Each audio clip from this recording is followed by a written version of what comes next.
आणि आता बघूयात आंतरराष्ट्रीय बातम्या वेगवान स्वरूपात. जगाच्या पाठीवर नेमकं काय घडतंय त्याच्या बातम्या बघूयात. सुरुवातीला बातमी आहे ट्विटर संदर्भातली.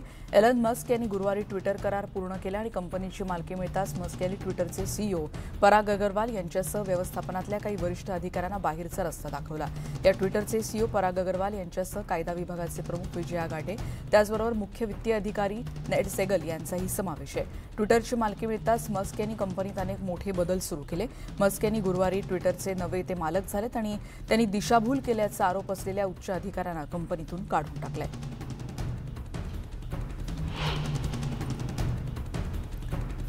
आता बघणार आहोत इतरही बातम्या, ज्याच्यामध्ये सुरुवातीची बातमी आपण बघणार आहोत. पुतीन यांनी प्रशंसा केली आहे पंतप्रधान नरेंद्र मोदी यांची आणि या संदर्भातली बातमी आपण बघतोय. भारताच्या स्वतंत्र परराष्ट्र धोरणाचं त्यांनी कौतुक केलंय.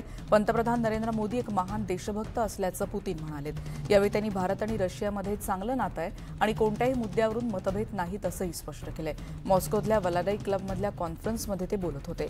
पंतप्रधान नरेंद्र मोदी एक महान देशभक्त आहेत. काही गोष्टी मर्यादित करण्याचा किंवा रोखण्याचा प्रयत्न होत असतानाही ते स्वतंत्र परराष्ट्र धोरणाचा पाठपुरावा करण्यास सक्षम आहेत असंही ते म्हणालेत. भारताचं भविष्य उज्ज्वल असल्याची तसंच जागतिक घडामोडींमध्ये ही भूमिका वाढती राहील असं देखील मला खात्री वाटत असल्याचं पुतीन यांनी म्हटलंय. आता बातम्या बघणार आहोत युक्रेन युद्धामधल्या, कारण दुसऱ्या महायुद्धात नाझी जर्मनीपासून युक्रेन मुक्त झाल्याच्या दिवसाचं स्मरण युक्रेनचे अध्यक्ष व्लोदिमीर झेलेन्स्की यांनी केलं. आम्हाला नाझींची हकालपट्टी आठवते आणि आता देखील आम्ही रशियाच्या हकालपट्टीच्या जवळ पोहोचलोत. जप्त केलेला आमचा प्रदेश भूतकाळातही मोकळा झाला होता आणि भविष्यातही असंच होईल असा विश्वास त्यांनी व्यक्त केला. आमची जमीन नेहमीच मुक्त होते आणि त्यासाठी एकत्रितपणे युक्रेनच्या दिशेने येणाऱ्या रशियाचा आम्ही सातत्यानं सामना करू. आम्ही लढतोय आणि उड्डाण करत असलेले म्हणजे आमच्या दिशेने ज्यांनी सातत्यानं हल्ले केले तरी देखील आम्ही त्यांना आणखीन खाली आणू, त्यांचा पराभव करू असा विश्वास त्यांनी व्यक्त केला. युक्रेनमधल्या जैविक प्रयोगशाळांमध्ये जैविक शस्त्र तयार केलं जात असल्याचा आरोप रशियानं केला होता आणि त्यामुळे अमेरिका आणि युक्रेन जैविक शस्त्र वापरण्यास मनाई करत असलेल्या कराराचं उल्लंघन करतायत असा दावा रशियानं केला होता. पण रशियाच्या दाव्यांवर संयुक्त राष्ट्र सुरक्षा परिषदेच्या सदस्यांनी गुरुवारी रशियाची कठोर शब्दात निंदा केली. याआधी रशियानं संयुक्त राष्ट्र सुरक्षा परिषदेला चौकशीसाठी एक आयोग स्थापन करण्याची विनंती केली होती. पण UNSCच्या सदस्यांना प्रसारित केलेल्या मसुदा ठरावानुसार रशियानं युक्रेनमध्ये प्रतिबंधित जैविक घडामोडी होत असल्याचा आरोप करणारी अधिकृत तक्रार दाखल केल्याचं कळतंय. संयुक्त राष्ट्रांचे संचालक अदेजी इबो, संचालक जे उच्च प्रतिनिधी आहेत आणि ज्यांनी संयुक्त राष्ट्रांच्या निशस्त्रीकरण कार्यालयाच्या काउन्सिलला याविषयीची माहिती दिली. अशा कोणत्याही जैविक शस्त्रास्त्र संदर्भातल्या बद्दलची माहिती UNलाच म्हणजे संयुक्त राष्ट्रांना नसल्याचं स्पष्टीकरणही त्यांनी दिलं आहे. देशाच्या मूलभूत सुविधांवर रशियाचे हल्ले सुरू आहेत. अनेक भागांचा वीज पुरवठा खंडित झाला आणि या पार्श्वभूमीवर नागरिकांनी शक्ती आणि त्याचबरोबर धैर्यानं यावर मात करावं असं आवाहन राष्ट्राध्यक्ष व्लोदिमीर झेलेन्स्कींनी गुरुवारी युक्रेनच्या नागरिकांना केलं. आम्ही अंधारातून धैर्यानं आणि सन्मानानं बाहेर पडू. यासाठी मुख्य गोष्ट म्हणजे आपल्या हृदयातला प्रकाश कायम ठेवा आणि तोच आवश्यक असल्याचं ते म्हणालेत. आपल्या आयुष्यात पत्नी आणि मुलांचा आपल्याला कायम आधार वाटत आल्याचं त्यांनी म्हटलंय आणि हे सांगताना त्यांनी या माध्यमातून जेव्हा ते संबोधन करत होते त्यांनी डेस्कवरचा कुटुंबाचा आपला फोटोही दाखवला. रशियाच्या हल्ल्यांमुळे देशातील 30% पायाभूत सुविधा आधीच नष्ट झाल्यात, ज्यामुळे मोठ्या प्रमाणावर वीज कपात आणि वीज पुरवठा खंडित झालाय. रशियाच्या हल्ल्यांमुळे हिवाळा आता कसा काढायचा अशी चिंता युक्रेनच्या नागरिकांना सतावते आहे. नोव्हेंबरमध्ये होणाऱ्या G20 परिषदेला उपस्थित राहण्याची शक्यता रशियाचे अध्यक्ष व्लादिमीर पुतीन यांनी व्यक्त केली. मॉस्कोमध्ये आयोजित आंतरराष्ट्रीय धोरण तज्ज्ञांच्या परिषदेत ते बोलत होते. यात रशियाचं उच्च स्तरावर प्रतिनिधित्व केलं जाईल हे स्पष्ट तर आहेच, पण कदाचित मीही तिथे जाण्याचा विचार करेन असंही ते म्हणालेत. बालीमध्ये 15 आणि 16 नोव्हेंबरला 17वी G20 राष्ट्रप्रमुखांची आणि सरकारची शिखर परिषद पार पडणार आहे. अमेरिकेचे परराष्ट्रमंत्री अँटनी ब्लिंकन यांनी गुरुवारी ओटावा इथल्या कॅफे युक्रेनला भेट दिली. युक्रेनमधून आलेल्यांना एकमेकांना भेटण्यासाठी आणि इथल्या नवीन समुदायात ज्यांना स्थायिक व्हायचंय त्यांच्यासाठी या कॅफेची मदत होते. कॅनडाच्या उपपंतप्रधान क्रिस्टिया फ्रीलँड आणि कॅनडाच्या परराष्ट्रमंत्री मेलानी जोली देखील यावेळी त्यांच्यासोबत होत्या. कॅनडामध्ये स्थलांतरित झाल्यानंतर इथल्या नागरिकांना स्थायिक होण्यासाठी आणि नोकरी शोधण्याच्या संधींबद्दलही या केंद्रात माहिती दिली जाते. ब्लिंकन यांचा 2 दिवसांचा दौरा मॉन्ट्रियलमध्ये संपेल. इथल्या लिथियम रिसायकलिंग प्लांटला अमेरिका ते भेट देणार आहेत आणि व्यापार विषयक आणि इलेक्ट्रिक वाहनांवर देखील त्यांनी चर्चा करण्याचं योजलेलं आहे.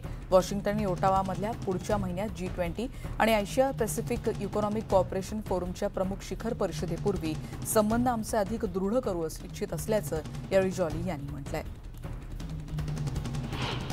रशिया अणुऊर्जा प्रकल्पाच्या ठिकाणी बेकायदेशीर बांधकाम करत असल्याची माहिती मिळाल्याचा दावा केल्यानंतर युक्रेननं आंतरराष्ट्रीय अणुऊर्जा एजन्सी अर्थात IAEA या अणुऊर्जा प्रकल्पाला भेट द्यायला सांगितलंय. आम्हाला या बांधकामाविषयी विशेष माहिती नसल्याचं युक्रेनच्या न्यूक्लिअर आणि रेडिएशन सेफ्टीच्या मुख्य निरीक्षक ओलेग कोरिकोव्ह यांनी गुरुवारी पत्रकारांना म्हटलंय. पण याविषयीच्या निष्कर्षांबद्दल IAEA या निरीक्षकांना सूचित केल्याचं त्यांनी म्हटलंय. युक्रेन कथित डर्टी बॉम्ब सोडण्याच्या तयारीत असल्याचा आरोप रशियाचे संरक्षण मंत्री सर्गेई शोइगू यांनी नुकताच केला होता. युक्रेनच्या डोन्स्क भागातील रशियन व्याप्त शहर असलेल्या शाखात्समधल्या तेल डेपोला गोळीबारानंतर आग लागल्याची बातमी इथल्या स्थानिक माध्यमांनी गुरुवारी दिली. युक्रेनच्या सैन्यानं केलेल्या गोळीबारात रेल्वे स्टेशन जवळच्या 12 इंधन साठ्यांचं नुकसान झाल्याचं शहराचे प्रशासकीय प्रमुख विटाली खोतसेंको यांनी म्हटलंय.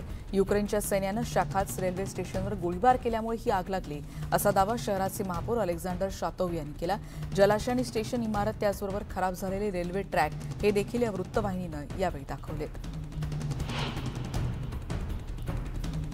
बघणार आहोत इतरही बातम्या. युरोपियन कमिशनचे अध्यक्ष उर्सुला वॉन डर लेन यांनी कोसोव्होमध्ये अध्यक्ष बोझा उस्मानी आणि पंतप्रधान अल्बिन कुर्ती यांची भेट घेतली. युरोपियन युनियनच्या प्रमुखांनी व्हिसा संदर्भातला पाठिंबा त्यांनी जाहीर केलाय. कोसोव्होनं युरोपियन युनियनचे सगळे बेंचमार्क पूर्ण केल्याचं देखील त्यांनी म्हटलंय. वॉन डर लेन यांच्या वेस्टर्न बाल्कन प्रदेशाच्या दौऱ्याचा उद्देश 6 बाल्कन राष्ट्रांना खात्री देणं की ज्या माध्यमातून युरोपियन युनियन या प्रदेशाशी संलग्न राहील आणि सध्याच्या इंधन संकटाचा सामना करण्यासाठी ते आपल्यावर विश्वास ठेवू शकतो हे सांगण्यासाठीचं असल्याचं त्यांनी म्हटलंय. इराणमध्ये सुरू असलेल्या निदर्शनांदरम्यान त्यांचा देश दहशतवाद, हिंसाचार आणि अतिरेकी याला पाठिंबा दिल्याबद्दल 8 युरोपियन युनियन सदस्य आणि 12 व्यक्तींना मंजुरी दिल्याचं इराणच्या परराष्ट्र मंत्र्यांनी म्हटलंय. तेहरानमध्ये भेट देणारे हे म्हणजे परराष्ट्र मंत्री व्लादिमीर मेकी यांच्या समवेत झालेल्या संयुक्त पत्रकार परिषदेत त्यांनी याविषयीची माहिती दिली. फ्रान्सचे अध्यक्ष इमॅन्युएल मॅक्रॉन यांनी पॅरिसमध्ये जर्मनीचे चान्सलर ओलाफ स्कोल्ज यांची भेट घेतली. युरोपियन युनियनचं धोरण, संरक्षण आणि आर्थिक धोरणांवर 2 शेजारी आणि प्रमुख युरोपियन युनियन सहयोगी राष्ट्रांमध्ये त्याच संदर्भात असलेल्या मतभेदांदरम्यानच ही भेट झाल्याचं म्हटलं जात आहे. युरोपियन युनियनचे आणखी एक महत्त्वाचे प्रतिनिधी जोसेफ बोरेल यांनी निवडणुकीदरम्यान लोकशाही संस्थांचा आदर करण्याचा मुद्दा यावेळी अधोरेखित केलाय. बोरेल यांनी ब्युनॉस आयर्समध्ये community of Latin American and Caribbean states and European युनियनच्या शिखर परिषदेदरम्यान हे वक्तव्य केलंय. 30 ऑक्टोबरला ब्राझीलमध्ये निवडणुका होत आहेत आणि त्या पार्श्वभूमीवर देखील त्यांना प्रतिक्रिया विचारण्यात आली. त्यांनी आशा व्यक्त केली आणि यात सहकार्य देखील राजकीय संस्था करतील असा विश्वास त्यांनी व्यक्त केला. चीनच्या परराष्ट्र मंत्रालयानं पुन्हा एकदा कोरियन द्वीपकल्पाच्या मुद्द्यावर संबंधित पक्षांना परस्पर विश्वास वाढवण्यासाठी अनुकूल कृती करा असं आवाहन केलं. अमेरिकेनं उत्तर कोरियाच्या चिथावणीपासून आपल्या मित्रराष्ट्रांचं रक्षण करण्यासाठी संपूर्णपणे लष्करी क्षमता वापरण्याचं वचन दिलं होतं. ब्रिटनचे पंतप्रधान ऋषी सुनक यांनी सभागृहातले प्रश्न उत्तरांच्या तासाला प्रथमच हजेरी लावली आणि सदस्यांच्या प्रश्नांना त्यांनी उत्तरं दिली. देशातील आर्थिक संकटावर मात करण्यासाठी योग्य त्या उपाययोजना केल्या जात असल्याचं सुनक म्हणाले. या तासात त्यांच्यावर परदेशी उत्पन्नाचा कर चुकवल्याचा आरोपही करण्यात आलेला होता. त्यांचे सासरे IT फर्मचेस म्हणजे इन्फोसिसचे अब्जाधीश संस्थापक आहेत. पण या आरोपांचा आणि देशातील सध्याच्या परिस्थितीचा काही एक संबंध नाही असं ऋषी सुनक यांनी यावेळी उत्तरात सांगितलं. बातमी ब्राझीलमधली, कारण विद्यमान अध्यक्ष आणि पुन्हा एकदा निवडणुकीत इच्छुक असलेले उमेदवार जैर बोल्सोनारो यांनी रिओ दी जेनेरियोच्या बाहेरच्या भागात पुन्हा एकदा प्रचारावर जोर दिला. पहिल्या फेरीत बोल्सोनारो यांनी विजय मिळवला आणि पुढच्या फेऱ्यांमध्ये हीच आघाडी कायम राहावी यासाठी त्यांनी प्रचाराला वेग दिलाय. राजधानी रिओच्या उत्तरेकडच्या बेल्फार्ड रोक्सो आणि त्याचबरोबर साओ जो दी मेरिती शहरांमधून त्यांनी रॅली काढली आणि नागरिकांशी संवादही साधला. पुन्हा एकदा आपल्यालाच मतदान करा असं आवाहन देखील त्यांनी केलं. बोल्सोनारो यांना पहिल्या फेरीत दोन्ही शहरात 54% मतं मिळाली आहेत. त्यांचे विरोधक लुईस इनासियो लुला दा सिल्वा यांना 39 मतं मिळाली आहेत. पुढच्या दोन्ही फेऱ्यांमध्ये दोन्ही उमेदवारांमध्ये इथे चुरस पाहायला मिळते. चीननं जगभरातल्या राष्ट्रांमध्ये ओव्हरसीज पोलीस स्टेशन्स आता स्थापन केली आहेत. बीजिंगच्या भ्रष्टाचारावर कारवाईचा एक भाग म्हणून आता या सगळ्याचा आढावा घेतला जाणार आहे आणि त्यासाठीच या पोलीस स्टेशनची निर्मिती करण्यात आली आहे. 110 overseas Chinese transnational policing gone wild या परदेशी स्टेशनवर इथे लक्ष त्यांनी केंद्रित केलं आणि तर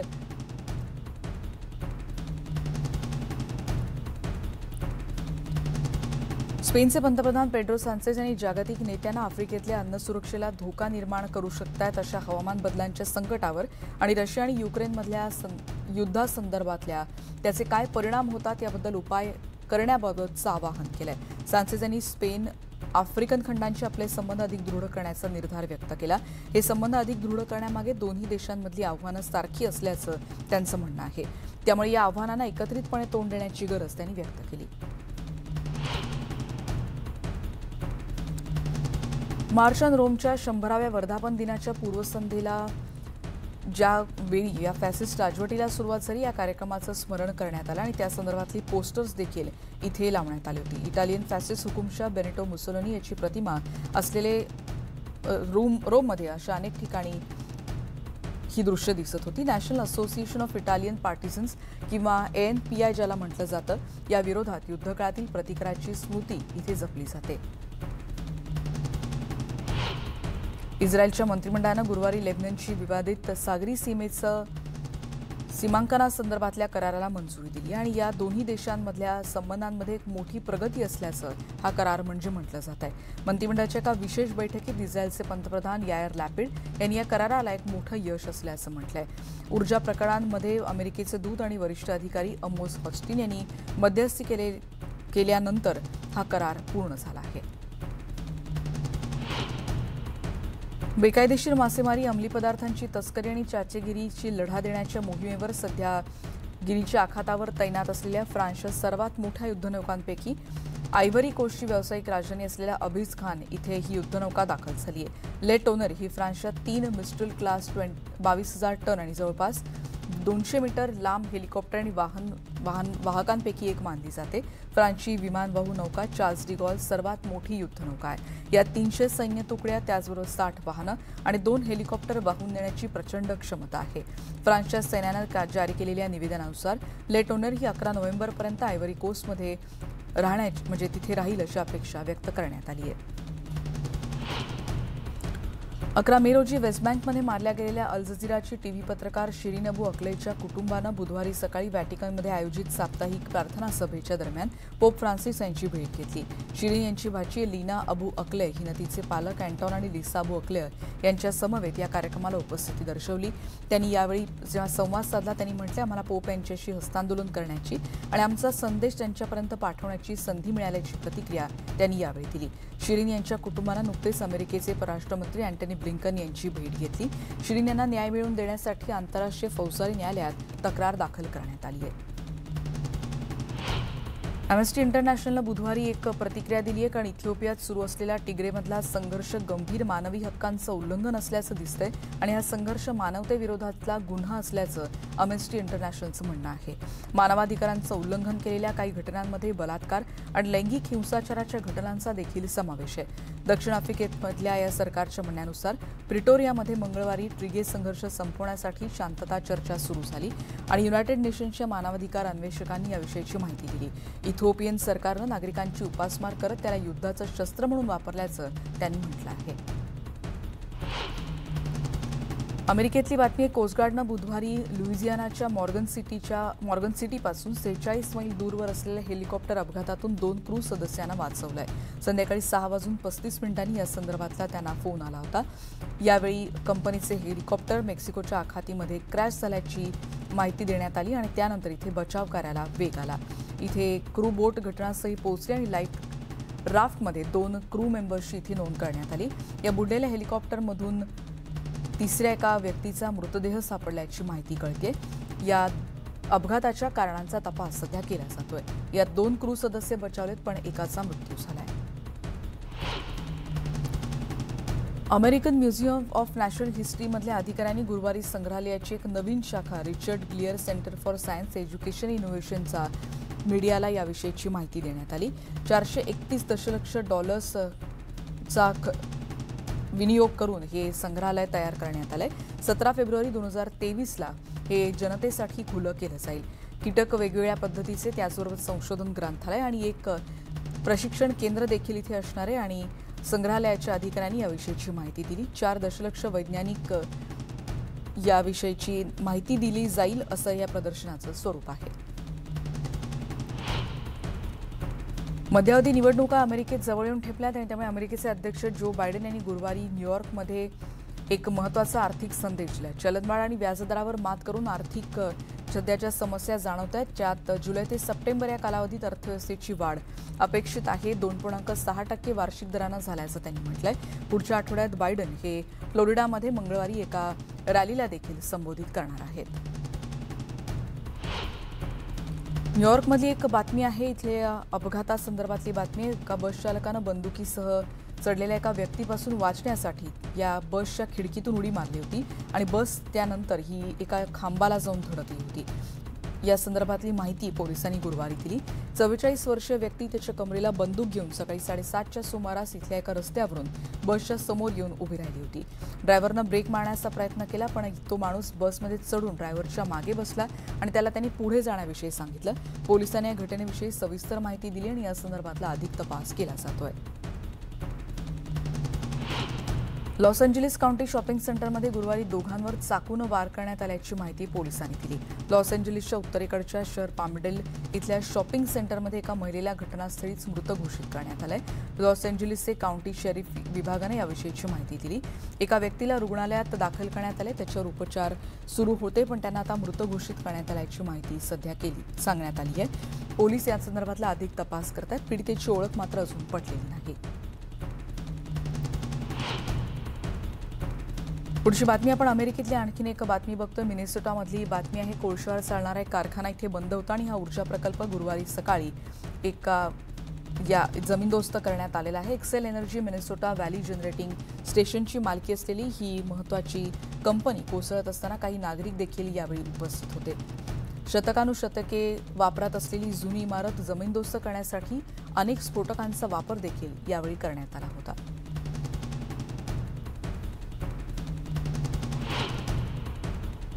आणि यानंतर एक ब्रेक घेऊन आपण इतरही बातम्यांसह पुन्हा भेटणार आहोत। पहा फक्त न्यूज 18 लोकमत।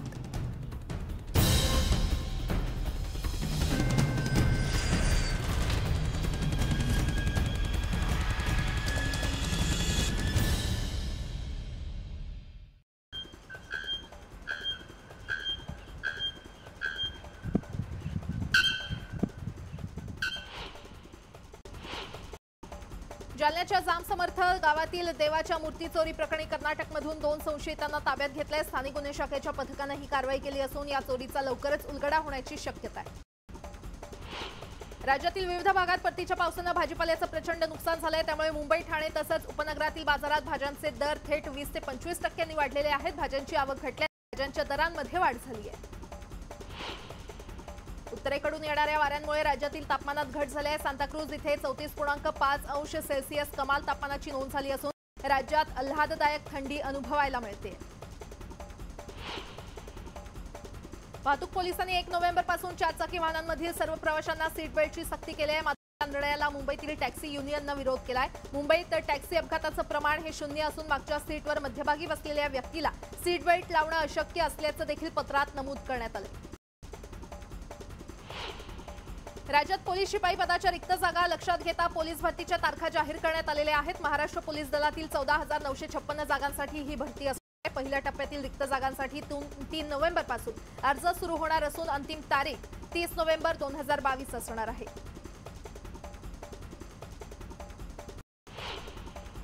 मुंबई पोलीस दलासह राज्यातील सर्व पोलिसांना त्या महापालिकांच्या शहर परिवहन सेवांमधून आता मोफत प्रवास करता येणार नाही। पोलिसांना देय असलेल्या वाहतूक भत्त्याचा आता त्यांच्या समावेश केलाय, त्यामुळे सिटी बसमधून मोफत प्रवेश करता येणार नाही।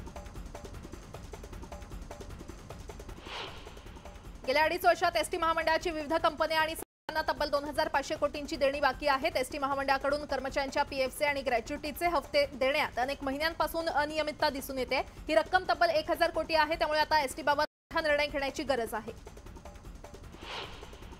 एसटी महामंडळाची सुमारे 2,500 कोटी रुपयांची विविध कंपन्यांना देण्यात येणारी देणी थकलेली आहेत. महामंडळाकडे निधीची कमतरता असल्याने अनेक विकास कामं देखील ठप्प आहेत.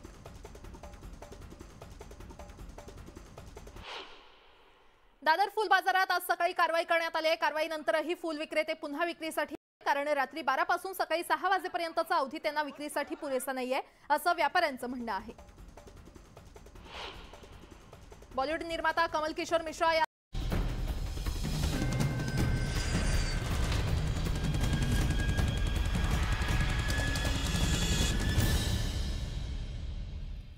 आणि ब्रेकनंतर इतरही ठिकाणच्या बातम्या आपण बघणार आहोत. जगाच्या पाठीवर आणखीन काय घडते आपण बघणार आहोत आणि त्यातली सुरुवातीची बातमी आहे आता रोममधली, कारण रोममध्ये करण्यात आलेल्या आंदोलनासंदर्भातली ही बातमी आहे. स्थलांतरित आणि निर्वासितांना युरोपच्या किनारपट्टीवर पोहोचण्यापासून रोखण्यासाठी इटली आणि लिबिया यांच्यातल्या कराराच्या नूतनीकरणाविरोधात मानवाधिकार संघटनांनी रोममध्ये निदर्शनं केली. लिबियामध्ये मानवी हक्कांचं उल्लंघन केलं जात आहे. स्थलांतरित आणि निर्वासित भूमध्य समुद्र पार करण्याचा प्रयत्न करतायत. विकास सहकार्य, त्याचबरोबर इथे बेकायदेशीरित्या होणारं स्थलांतर, मानवी तस्करी, इंधन तस्करी आणि सीमा सुरक्षा बळकट करणाऱ्यावरच्या सामंजस्य करारावर तत्कालीन इटलीचे पंतप्रधान जॅन्टेलिनी आणि संयुक्त राष्ट्र समर्थित लिबियन सरकारमध्ये स्वाक्षरी झाली होती, करार झाला होता. पण या संदर्भातली मानवी हक्कांचं उल्लंघन हे आहे असं म्हणत यावेळी निदर्शनं करण्यात आली.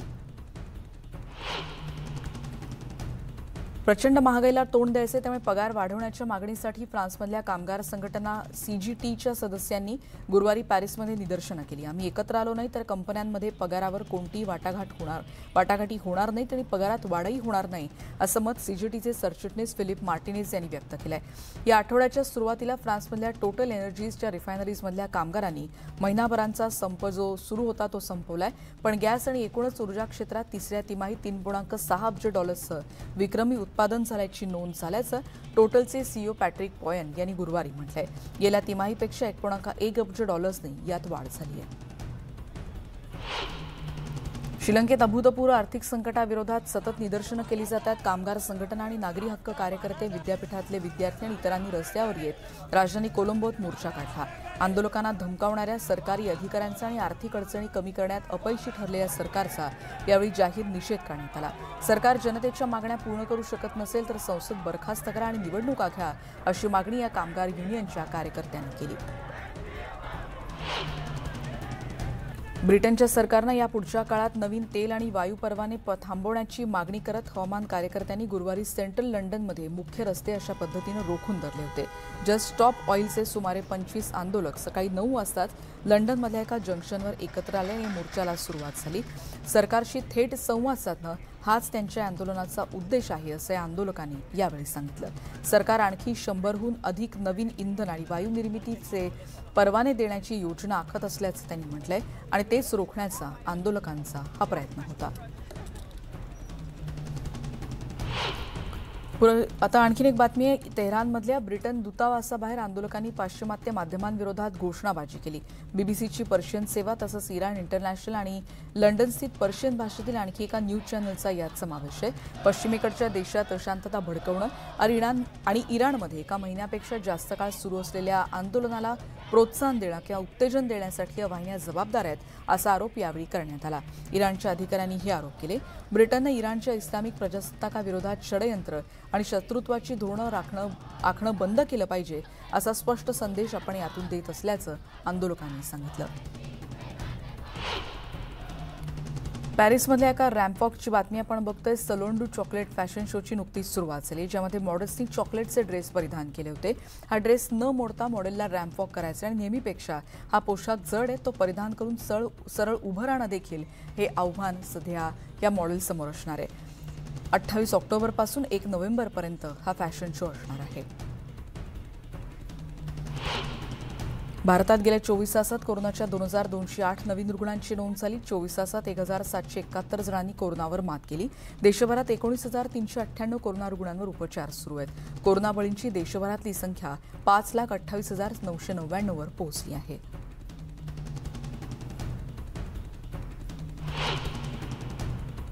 आणि सगळ्या बातम्यांचा आढावा घेतल्यानंतर जगाच्या पाठीवर या विशेष बुलेटिनमध्ये आता आपण इथेच थांबतोय. पहा फक्त News18 डोकोमध्ये.